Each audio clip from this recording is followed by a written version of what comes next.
DCT Audio. The art of good listening.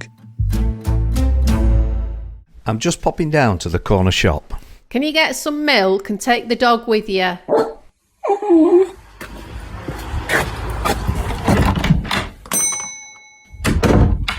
The Corner Shop, where ordinary folk tell stories of anecdotes, folklore and legend. I'm delighted to be joined by a wonderful lady, Sheila Macmillan, who's come to the museum today. Sheila, you've got quite a story to tell. Well, I think so. It's not a story about Darfield directly, but it's about a story about someone who had a very strong connection, and his family did, and I still live in Darfield, and I just want his story to be told. Now, who are we talking about? It's your grandfather, isn't it? Yeah, this is a granddad that I didn't know because he died before I was born. And in fact, he was a dad that the children hardly knew, my mum and her siblings, because of what happened to him after the war.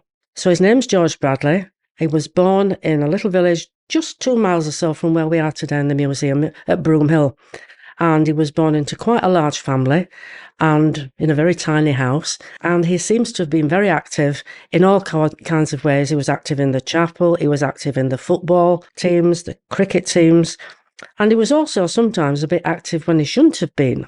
I was looking when I was doing some research in old newspaper articles, and I found that in October, I think it's 1907, when George would have been 13, he was in trouble with the local police, along with his mates, because they'd been doing the terrible thing of setting fireworks off in the street. And I quite like that, because it makes him into a lad. Now, obviously, as he got older, I think he went down the pit, and he was quite a productive miner by all accounts. Yeah, he was very productive. Many, many years ago, when we were doing some clearing out upstairs, my mum and I were emptying probably a blanket box or something, and there was this framed photograph, and it's a framed photograph I'd never seen before, of this really handsome, and I mean handsome, young man, dressed in the uniform of the Yorks and Lancs, got thick black hair, good-looking chap. But what really impressed me were his hands. His hands, they were clenched on his knees, but they were so strong. They were amazing hands. Anyway, I said to my mum, can I have this photograph? And she couldn't say no, could she really? So I'm really glad I was a bit forward in asking for something. And we used to have a chap come to our house who'd also served in the Yorks and Lancs, like George obviously did. And he told me that when George worked at the pit, he had a nickname. And because he was such a strong worker, his name was Bull Bradley. Now, at the pit, if they did a really good production week, it was called a bull week. So he was obviously a very productive worker. Now, obviously, and that time, the start of the century, First World War came along. Unfortunately, many men didn't come home from that war. Thankfully, your grandfather did. How was he when he got back? He apparently joined up, not immediately at the start of the war. He joined up, it looks like October 1915, along with a chum of his who lived just a couple of houses away from them in Broom Hill. So they joined up and were posted to France, and then I'm never really able to find anything specific. But I did come across one particular newspaper report about how they joined up as chums, it says, at the beginning of the war, and then they'd moved from the Yorks and Lancs into the Royal Engineers. And within the Royal Engineers, they formed a special brigade that, well, it was a really unpleasant set of tasks that they had. It was dealing with the gas and with the flamethrowers. And as they were setting up what they call a stunt, one night with a few others, a shell landed in their midst, killing 2 of them, and wounding, amongst others, my grandfather. So he was in the thick of the action. And he came out in 1919 and he came home. So everything seemed to be okay. Now, sadly, when he went home, he found that his sister, who was next to him in the line of children, she wasn't there anymore. And the reason for that was she'd died of the Spanish flu and left 2 little children who'd now been brought into the house. So there were quite a lot of them in that house. Anyway, being a young man, he used to be on the lookout for a nice young lady. And up in Wunwell, which is not far from here, there was a stretch of the road known as the Bunny Run. And it was the bit of the road where lads and lasses could meet up unchaperoned and probably walk up and down and all the rest of it. Anyway, while he was there, he met a young woman and she worked at the house of Dr. Blackburn, the doctor of Barnsley. She was a domestic servant, and they fell in love. And she would talk in her old age, because she lived to be 97, how in the right time of year, obviously, when they were meeting up, as he approached her, he'd lift his hat and bring out a flower. So obviously they were very, very much in love. So they got married and then they had a family. But then as I looked more into the newspaper reports, I found that it wasn't working. On the open main book, when they're writing up the wages and that, his name's there, but no record of him having worked. And that was in the mid-20s. And then there would been a fundraising concert to help the family in December 1927.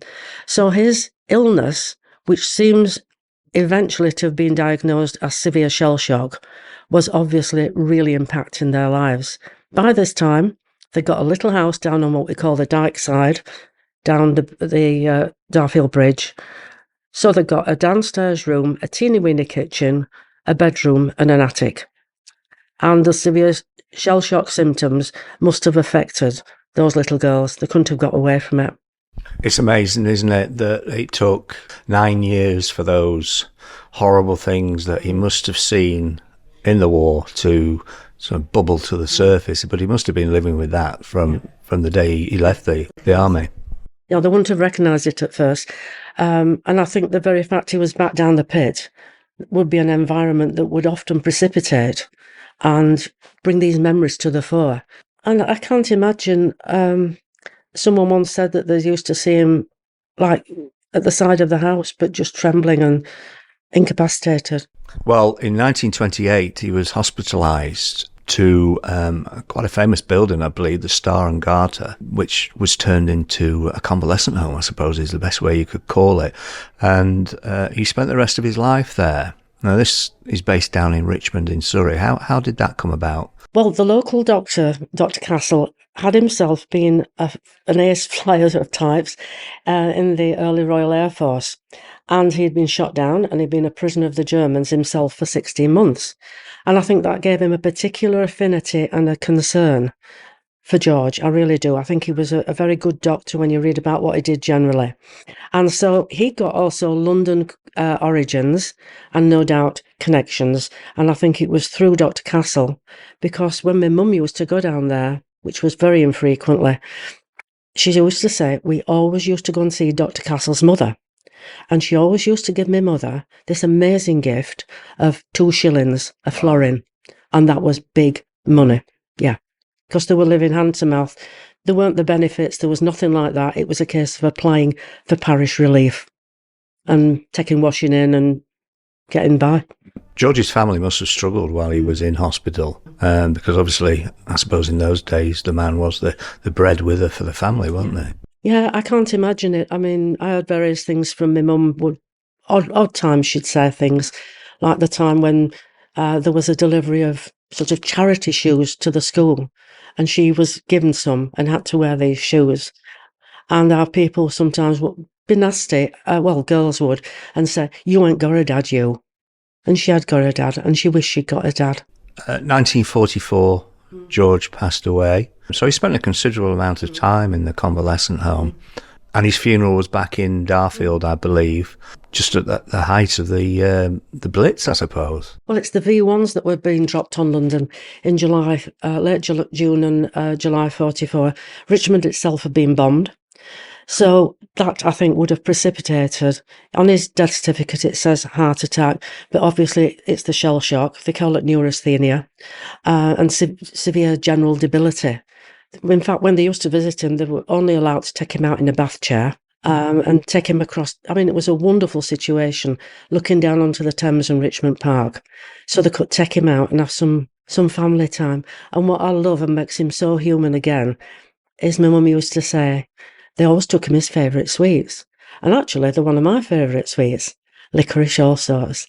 And whenever I have a licorice allsort, I always think about my granddad. You know, I really do. Yeah, so he came back for burial, and that was held up for a day because of the damage in the capital. But he came home, and a few years ago, my mum, when she was in her 90s, paid for a new stone It's just minutes from our house. And so it's good I can tend his grave and have a word with him sometimes and tell him he's got a book about him. Well, such an important story that, as you say, you have written a little book about your experiences and George's own experiences, I suppose. Where can people find this book? At the moment, it's on sale in Darfield, in the museum, which in itself is really worth a visit if you've never been. Lovely cake, coffee and company. It's on sale as well, just up from the museum in the library and also in the card shop a little bit higher up the road. So, and if you have any problem getting it, leave your name and details at the museum or library and I'll see what I can do. And every penny is going to the Poppy Appeal because they were the ones who paid for the travel so they could go down to see the dad. Sheila, it's been an absolute pleasure to talk to you today. Good morning, my name is Pauline Markham. I'm the local councillor for Darfield. I'm just letting you know that the Maurice Dobson Museum has been nominated for a Pride of Barnsley Award. It was nominated by Councillor Kevin Osborne, but supported by Councillor Smith and myself. The reason we didn't nominate it was because we're trustees on the board and we didn't want to be nominating ourselves for a prize. I was the Mayor of Barnsley from 2019 and did 18 months as the Mayor, at which time I had the people from the museum into the Mayor's Parlour for afternoon tea, which they all enjoyed, and we all had a really good afternoon and a good laugh. Stories were told, which I will not repeat on this podcast, but they were very nice, and it were a very good afternoon. Maurice Dobson has been an integral part of this village for years and years, and it was donated in the will by Maurice Dobson for Barnsley Council. That's why Barnsley councillors are on the board of trustees, because it were half left to us. We let the museum run itself, but we look after the buildings. So anything that happens to the buildings, we have to repair and keep going. And as one of the trustees, we're just in the process of getting something done with the roof. But I come here every Saturday, and you'll find some characters in here that's always good for a laugh. You've got Stephen and you've got Marlene, and usually Margaret Venables and her husband, who are part of the church community as well. We all sit, we all have a laugh. Yeah, I came in one week, no money. Yes, I know what you're saying. No money, they're all chestnut. But I didn't have to worry, because they were all queuing up to buy me coffees. I had quite enough, thank you. But I says, they asked me why I was late, and I says, well, I've been around all cash machines to try to get some money, because this is the only place that I have to use cash, because I've not got a cash machine. And everybody laughed. Oh yes, they're all chestnuts. All right, Pauline, we'll buy you typical councillor. I'll buy you a coffee, and we'll get Evie a Coke as well, because my granddaughter Evie always comes into the museum with me on a Saturday morning. She enjoys the chat and everything that goes round with us, and I often give Marlene a lift home, don't I, Marlene? We have a good time. It is really a friendly atmosphere in here. Everybody's friendly. Everybody's got a laugh. We've got the local artist in this morning who does fantastic pictures that we've got displaying round here. It's one of the trustees or one of the helpers, I'm not sure which, is Ian McMillan, and he's here helping do teas and coffees on a regular basis. Ian, I will also say, also does everything for Darfield. If you ask him to do something and he's available, he will do it, and he will do it free of charge. So, you know, we're not all tight in Darfield, no matter what people are saying. My name is William Platts, known as Bill. I'm a retired civil engineer, and I went to work for Loss Adjusters because I was an engineer, and they hadn't had a civil engineer before, but so I went to see this house in Knaresborough, and when I got there, I went into the house. When you enter the hall, rooms on the left and rooms on the right.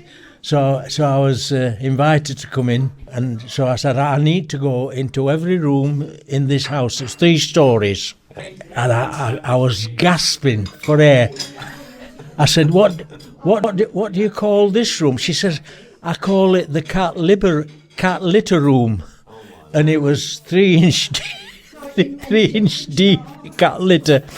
So anyway, that was one experience. So we went into every room, and whilst I was making notes of all the different rooms and whatnot, so I kept thinking to the woman kept getting lost, and so the woman of the house was sat on a buffet, and I realised straight away why she'd been suddenly disappearing. She was an alcoholic. Okay. She was blind drunk. See, so I then twigged why her husband wasn't there, and the representative on her sure insurance company were there, and so I said I better be at my retreat, because I had visions of me appearing in the News of the World, you know. The other one, the negligee one, was in Harrogate. And when I went there, I had to ring her up because she was still in bed. She came to the door, dressed in a negligee, and I thought, goodness gracious me. So I deal with the case. She wanted to make an insurance claim, but she'd no money. Her husband had left her. He'd gone off to the continent somewhere, and so she gave us a cup of tea, and we just sat there talking, still dressed in a negligee, and that was just one incident of being a lost reducer. But as a boy, as a youth, we lived in Low Valley in a street that now no longer exists, as far as I know, James Street, number 4 James Street. We lived there in this thing, and my mother, she was a widow this time. I never knew my father, but she must have had an affair, because I got a brother as well, so I don't know where he came from. It's dead now, sadly, poor lad. But she used to make ends meet, and the problem was she was a bag of nerves. She could clap her hands and she would faint, and she was told by the doctor if she didn't get a job, go to home somewhere, she would die. So anyway, one of the things that we used to do, she used to do sewing. She could sew anything, and well, she could practically do anything anyway. But so she's showing, and I used to sit on the windowsill and treadle the sewing machine while she sewed, and then if she had a wedding, I used to have model all the dressmates as a boy. How many dresses have you worn? Oh, a lot. I don't know. I can't. It went on years. That my dad and her used to have a fish and chip shop, and the way she got married to my father was he was a patient in Rotherham Hospital, and one night day she went in to see this patient, William Platts, and she was crying. So he said, "What's the matter with thee, Smithy?" She said, and well, eventually she said, my boyfriend's just jilted me, and it's upset me. And so my dad said to her, he said, if that gets me out of this bed, I'll marry thee. And he did. So we that's how we started life. While the miners' strike was on, by this time, 1984, you probably remember that, I was actually made redundant with the consulting engineers that I was working for. It's not a very good experience being made redundant. It happened to me a couple of times, but this first time I took on a job to work for Barnsley Borough Council, and I used to have to crawl live sewers in a wetsuit. Yes, the thing. And we also were laying drains as well across fields. You pass them on the way to Thurnscourt, the fields as they're on the right hand side. But that was another experience. I was to travel drains in a wetsuit, and and then get cleaned up afterwards, and that lasted for about 15 months to 18 months. I'm Maureen Sager Francis, and I was born in Darfield, but now I live in Wombwell, but I've moved around quite a lot in between then and now. I went to the Shrogshead School when my mum and I moved to Darfield when my mum got married again for the second time, because the first time my father was killed in the war. And I was 7 when we moved back to Darfield. I've got very good memories of Wombwell, but of course, when you're 7, you remember things a lot better. Shrogshead was a beautiful school. It was modern, well designed, airy. I really enjoyed being there. When we moved to the primary school, it's a very old school. I don't know when it was built. It must have been sometime at the end of the 19th century, I should think. And it's a spire, it's got a spire, huge classrooms with high ceilings and a fireplace.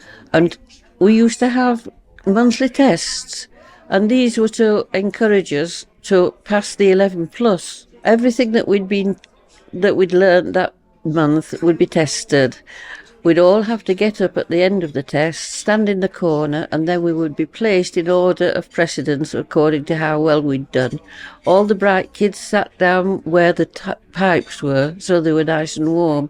The ones who didn't do so well were at the other end of the classroom. The teacher used to have a plinth, I would call it, or a lectern, and looks down on us all, and we sat obediently at our desks, two together. As it was just after the war, we didn't have many books. We always had to share them, and they were a bit tatty. And I do think now how lovely it would have been to have nice coloured books. On a Friday afternoon, we were allowed to have painting, and we were given... We had monitors who brought the paints round. We had a glass of water and a brush and some very thin paper. It was very difficult to make anything decent on that thin paper, but we all had a go at it, and there'd always be a mess. Somebody'd always knock over their water, and somebody'd always splash paint all over the place. The headmaster had his office. Well, you couldn't call it an office, it's his desk in, I think it was class 3. So he was sitting at the side while all the kids were being taught. It must have been very difficult for him, and also very difficult, I think, for the teacher who was teaching at that time. Mrs. Taylor was my first teacher in Standard 1, and she was a large lady. We used to have to spend, I think, about 20 minutes at the beginning of each day learning the catechism. We learnt it off by heart. I'm not going to try to quote it now, because I'm not going to put you on the spot and ask you to either. Well, I can remember quite a bit of it, but not right now. And they used to explain it to us, but I don't think many of the kids really understood what it was all about, because it is in sort of like ancient, Elizabethan English, isn't it? Yeah, you know. Anyway, we had this learning the catechism, and I used to enjoy it because there is a kind of a rhythm and a music to that English, and I used to quite enjoy it. And then we used to go in, the girls were split up from the boys. The girls went to knitting classes with Mrs. Adams, who was my favourite teacher because she was always so glamorous looking. You couldn't really identify yourself with the other teachers. But she taught us how to knit, and that was fun. And the boys used to go out into the garden. There was a kind of a big garden, and they used to go out digging, and we used to laugh about them going out digging, because I don't think it was a very popular thing to do at the time. Although it was just after the war, and I think a lot of people did have allotments, but it wasn't seen as a masculine thing to do, really. It was, I don't know why, but it wasn't. So what was life like for a teenage girl growing up in Darfield? It was depressing. I used to have nice clothes. My mother always, we weren't very well off. Dad worked down the mine, and she used to make all my clothes. She even used to knit my socks for me. And I used to hate it, going to grammar school with thick socks when everybody else had got nice thin socks from the shops. Mine were better, but I didn't realise it at the time. And as a teenager, well, I used to go to the cinema quite a lot. I used to go to the cinema in Darfield, and sometimes with friends or family to Barnsley. Once a year, the family would go to a pantomime, and occasionally my mother would take me to the amateur dramatics, which was held at the old Folkestone School. And that was about it when it came to any kind of society, or I used to go to the church a lot, because I wanted to go to a teacher training college, and you had to build up a bit of a CV. And so I used to go to church. Well, I went originally because my grandmother was very religious and we all had to go. And I actually was a member of the choir, but I was only a member of the choir because my grandmother was very influential, and I couldn't sing. I was going to say, could you sing? No, I couldn't sing. But I used to enjoy putting the clothes on and walking around the church, and especially at night time, it was very ethereal, and it had got atmosphere, lovely atmosphere in that church. I loved the church. Now, back to a teenager. I think I was a bit skinny, and I don't think I was very attractive because I never seemed to attract boys. Maybe they were scared of you. You were scared of me. No, I don't. Yeah, perhaps they were, because I was always very independent. I'd been brought up without a father, and I'd had to do things for myself. And my mother used to put me on the bus at Wombwell, and I used to get off at Darfield and walk up to my grandmother's at the top of Barnsley Road by myself. And when I was only 6 years old, maybe even younger than that. So I've always had to be independent. Yeah. And as I say, I wanted to go to college. I didn't particularly want to be a teacher, but there wasn't much to choose. There weren't jobs to choose from in those days.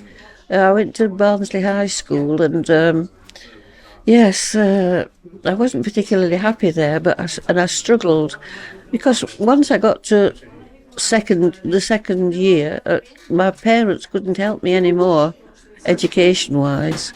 Well, I think that other kids were getting a bit of help, one way or another. But that's what happens when you come from I wouldn't say it was deprived, but it wasn't particularly thriving as a community, really, and it was very insular, and I didn't like that. I didn't like the twitching curtains, and mother not being able to do a washing on a Sunday if she wanted to. You know, they had all these little regulations that people stuck to, and I wasn't happy with them. I was questioning them, I think. So I really wanted to get away from Darfield. I found it very constricting. Yeah. But other people were quite happy here. Made their lives here and were successful. They didn't all have to go away. But I did. Tune in again for the next episode of The Corner Shop. DCT Audio. The art of good listening.